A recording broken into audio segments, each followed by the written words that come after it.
পদ্মার ভাঙনের পর এবার বন্যার কবলে চাঁপাইনবাবগঞ্জ সদরের নিম্নাঞ্চল। এক সপ্তাহ ধরে পানিবন্দী অন্তত ৬০০ পরিবার।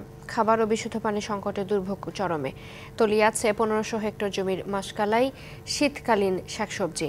পানি ঢুকছে নতুন নতুন এলাকায়। পানি বৃদ্ধি অব্যাহত থাকায় বন্যা আতঙ্কে জেলাবাসী। ভারত ফারাক্কা ব্যারেজ খুলে দেয়ায় পদ্মার পানি বাড়ছে ভাটির জনপদ চাঁপাইনবাবগঞ্জে। প্লাবিত হচ্ছে তীরবর্তী নিম্নাঞ্চল ও চরাঞ্চল। সদর উপজেলায় এরই মধ্যে পানিবন্দী হয়ে পড়েছেন কয়েক হাজার মানুষ। নদী ভাঙনের পর নারায়ণপুর ইউনিয়নে বসতি গড়েছিলেন ফরিদা বেগম। তার বাড়ির চারদিকে এখন পানিতে থই থই। রান্নার চুলার পাশেই বন্যার পানি। বাঁধ দিয়ে আপাতত পানি ঠেকানো গেলেও কতক্ষণ থাকে ভর করেছে সেই চিন্তা। নারায়ণপুর ইউনিয়নে এরই মধ্যে পানিবন্দী হয়ে পড়েছেন কয়েক হাজার মানুষ। রান্নাঘর টিউবওয়েল তলিয়ে যাওয়ায় দেখা দিয়েছে বিশুদ্ধ পানি ও খাবারের সংকট।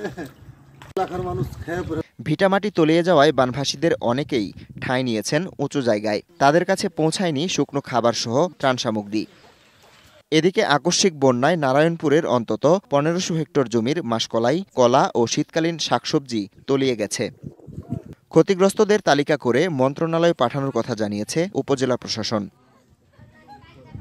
বন্যার পানি ঢুকছে আলাতুলি, শাহজাহানপুর, উজিরপুর, পাকা ও ঘোড়াপাখিয়া ইউনিয়ন সহ বিভিন্ন এলাকায়। DBC news desk.